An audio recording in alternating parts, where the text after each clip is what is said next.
Hello everyone, another week. ESBR Boxing, Elliott here.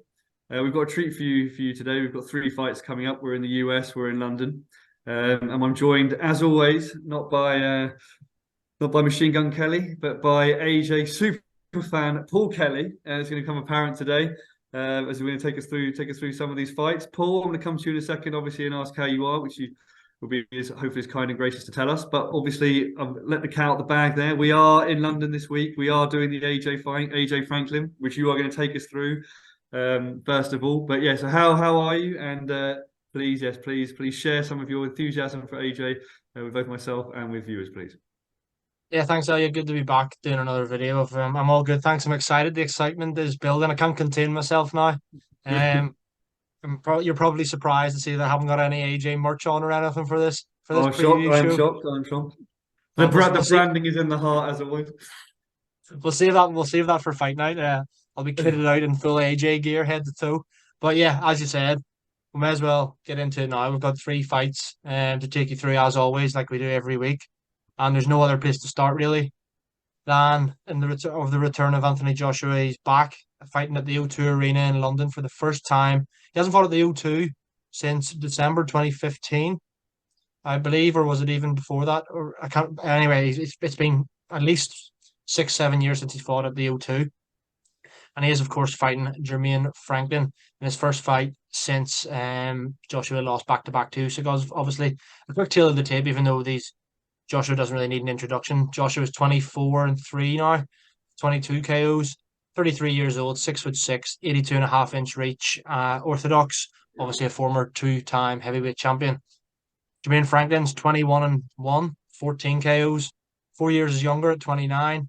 He's orthodox, 6'2" and 77 inch reach. He's from Michigan in the US. Of course, AJ fighting in his first non-world title fight since the Dylan White fight in December 2015.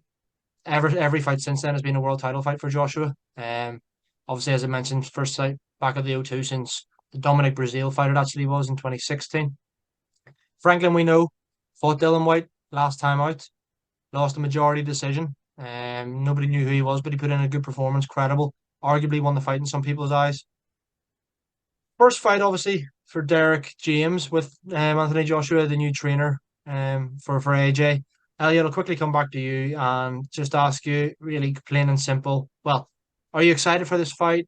Do you think it's a good return fighter for AJ? Or is it an easy night and will you be disappointed if it's not over in the first 6 rounds, say?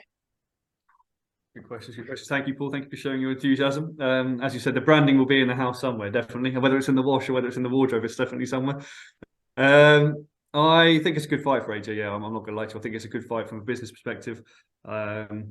I think he wins, frankly. I think he wins convincingly, which I think he needs to. Obviously, there's no shame in losing to Usyk, but I feel like he just needs to come back with a stoppage victory, to be perfectly honest. And I think he'll get that against Franklin. I think he'll tenderize Franklin, frankly, and knock him out somewhere first six, I'd say.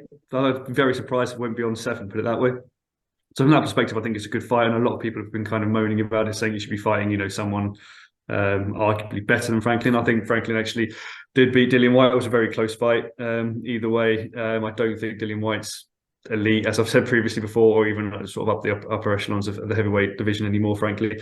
So I'd expect Joshua to win and to win convincingly, which I think he needs to do from a confidence level and from a sort of business and sort of fan excitement level. So yeah, good matchmaking in my opinion, even though some people would want to throw him back in to the to a bigger opponent. But like you said, frankly, like he's been in title fight after title fight for years now. So I think I'm prepared, frankly, to give him a bit of a concession and have this as a potentially easier fight. Yeah, couldn't agree anymore. I think it's important for Joshua here to get back to winning ways. I think Jermaine Franklin on paper for me is the perfect opponent to look good against. I know he did do well against Dylan White, but as you mentioned, that's a completely different level of heavyweight. In my eyes, yeah, Joshua's lost his last two. People seem to just be writing him off, but he's still a top 3, 4 heavyweight. Obviously, it's Fury and Usyk, and then you've got your likes of Joshua and Wilder, and so on and so forth up there as well. So, yeah, I think he needs to stop Franklin in style. It's kind of for a confidence thing as well, and I'd like to see that. Don't want to see any of this boxing on the back foot. I want to see him go in and assassinate. 989 assassin actually. So yeah, that's Jermaine Franklin's nickname, but I think it might come back to bite him on Saturday night. But yeah, it's a fight I'm looking forward to. And of course, we mentioned that it is not for a world title. But I believe, Elliot, you are going to take us through the second fight that we are previewing this weekend, which is in fact a world title fight over in the States. Thank you very much, Paul. I'm indeed. I'm crossing stateside, hopefully with more luck than AJ. But I think we're going to. Yeah, I'm taking you to Tulsa. So again, as Paul suggests, as Paul correctly states, this is for WBO World Featherweight title, vacant title between the guys ranked 1 and 2 in that division. Isaac Dogboe versus Robsy Ramirez. Just taking you through a quick tally of tape as we always like to do. I'll start with Dogboe, who is 28 years old with a record of 24 and 2, 15 KOs, 5-4 with a 64-inch reach. Both of his losses coming against Emmanuel Navarrete down at Super Bantam. So obviously he's fighting up a couple of divisions here by contesting for the featherweight title. Robsy Ramirez, less fights on his record, 29 years old. He's got an 11-1 record with 7 KOs, 5'5" and 68-inch reach. His loss was a split decision loss. That was back in 2019 against a guy called Adnan Gonzalez, which was actually his pro debut, which I think is obviously not the way you necessarily want to start. But equally, since then, he's picked up credible victories along the way. Like I say, he's not had too many fights. But I suppose for me, his standout fight, to be honest, was probably the KO victory against Abraham Nova, which was back in 2022, and that was a 5th round KO. But he comes into this having also fought Jose Romero, got a 9th round KO there. Dogboe, I suppose, like I said, has lost against Navarrete, which is no embarrassment. I mean, shake there. He comes into this again on some winning ways. Last time out, beat Gonzalez, who's 25 and 2 by split decision. Beat Christopher Diaz by majority decision. Adam Lopez by majority decision as well. So he's coming into this on the back of some conditioning, some long fight conditioning. But I think what I'm going to say to you, Paul, is this really: Robsy Ramirez has made a lot of fans and made waves and ripples in the boxing community. Isaac Dogboe is a guy who's kind of been up at world level, obviously, championship level. But again, I suppose is almost kind of, in fans' eyes at least, probably left a bit out there. Could obviously have achieved possibly more, but now fighting up a division as well. Do you think this is going to be a KO victory for Ramirez? Obviously, he's got 7 and 11. Do you think Ramirez is going to win? Or do you think that Dogboe can use his experience and, well, to be honest with you, considering how he's gone the distance his last few fights, possibly outpoint Ramirez for a victory? How do you see this fight playing out, please? Yeah, thanks for that detailed breakdown, Elliot. There, I do like this fight. I really like this fight. I think Isaac Dogboe. Well, we can suppose obviously he's born in Ghana and now lives in the US, but we kind of, he is a British fighter. If you go on BoxRec, he is a British fighter. So obviously, hopefully we're gaining another world champion this weekend. As you mentioned there, former WBO champion down at Super Bantam, and yeah, losing to Emmanuel Navarrete is no disgrace. And one of them was via stoppage, of course. But then you look at since then he's beat Joey Gonzalez. That's a good win. It's a very good win. To win the title back in 2018 down at Super Bantam, where he beat Jesse Magdaleno. That's another fantastic standout win. Ramirez, to answer your question, Elliot, Ramirez for me, he's never fought for a world title. Of course, his only loss was his pro debut. But you look at the guys he's beaten, and you did mention a few there. Rolando Gonzalez, Abraham Nova, Jose Romero, and even Eric Donovan, close to home, who retired there as the European champion. They're all decent fighters, but they're not world level fighters for me.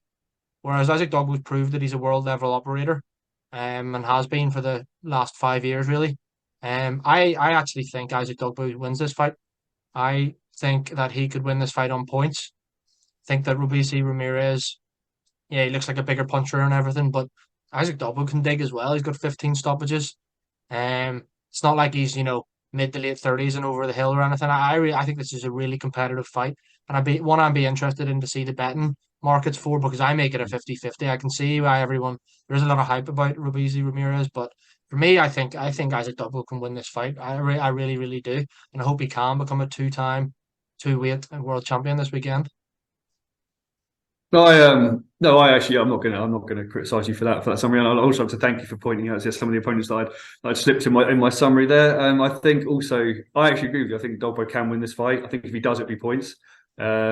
And yeah, but equally I could see. I mean, he's only been stopped once against, like say, like Navarrete, which is no shame in it. So again, Robert Ramirez, there's potential. Yeah, you could potentially stop him, but equally I can see it being, yeah, I can see all three outcomes. I can see Ramirez maybe winning on points. I can see Dogbo winning on points. I can see Ramirez possibly stopping him. So yeah, I like you actually. I'd be keen to see the betting odds, because I actually see this as a genuine 50-50 fight, and actually the best fight of the three that we're discussing.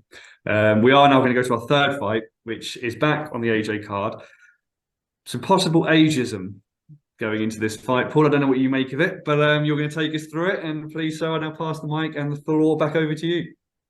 Yeah, thanks, Elliot. Obviously, there was meant to be a Craig Richard Bolotnik's fight on this card, but the co-main event now is Felix Cash, who fights Matteo Signani for the European middleweight title. Quick tail of the tape. I don't really want to dwell on this fight too much for plenty of reasons, but yeah, Felix Cash is 16-0 with 10 stoppages. Orthodox fighter, 6'1", 29 years old. Signani is 32-6 with 32-6 and 3 draws.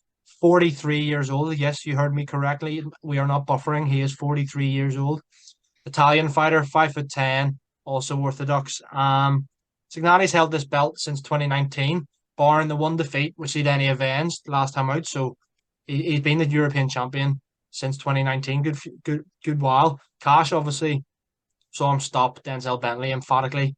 There's a few other good wins on his record: Jack Cullen, Jason Wellborn, Magomed Madaev. For me, Elliot, this is not a competitive fight. Signani's never really fought outside of Italy. He fought in France a few times, but this is not a competitive fight. I think Felix Cash will run through him within 6 rounds. Do you agree with me? What are your thoughts on this as a matchup? And where does Felix Cash go if we say he does win this fight? I do agree with you, Paul. 100% agree with you. This is not a competitive matchup. And actually, I mean, looking at Felix Cash's record, his opponents are actually getting worse. I don't know why.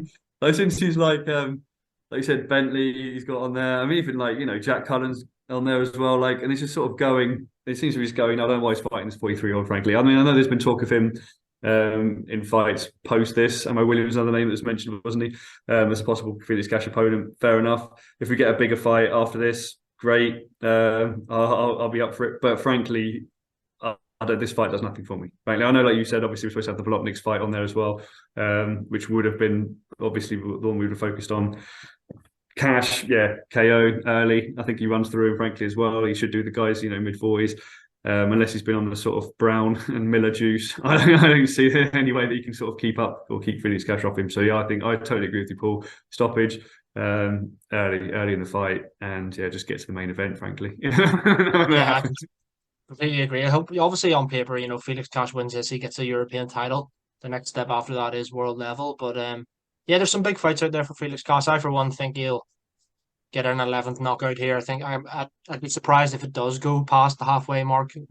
Felix Cash has shown he's got dynamite in both of those fists. So yeah, I expect him to win this fight and win convincingly. And Elliot, I believe that is us. And you're going to wrap us up. Yeah, I'll wrap us up. So I'll say, yeah, guys, obviously, thank you very much for watching another obviously weekly really preview. Again, as we always say, let us know in the comments whether you think we're talking sense or otherwise. We've got other written content and video content coming up this week, obviously previewing the things at the O2 and also in America, stateside. So yeah, again, be sure to check those out on the channel. And yeah, obviously check in and tune in on Saturday night. I know Paul will be there, as I said, in Stash with a smile on his face, hoping for another AJ victory, which I think will happen. So Paul, I'll congratulate you on that next week when it does happen. And yeah, that's all to say really, guys. Thanks for watching, and yeah, keep checking out the channel for the upcoming content.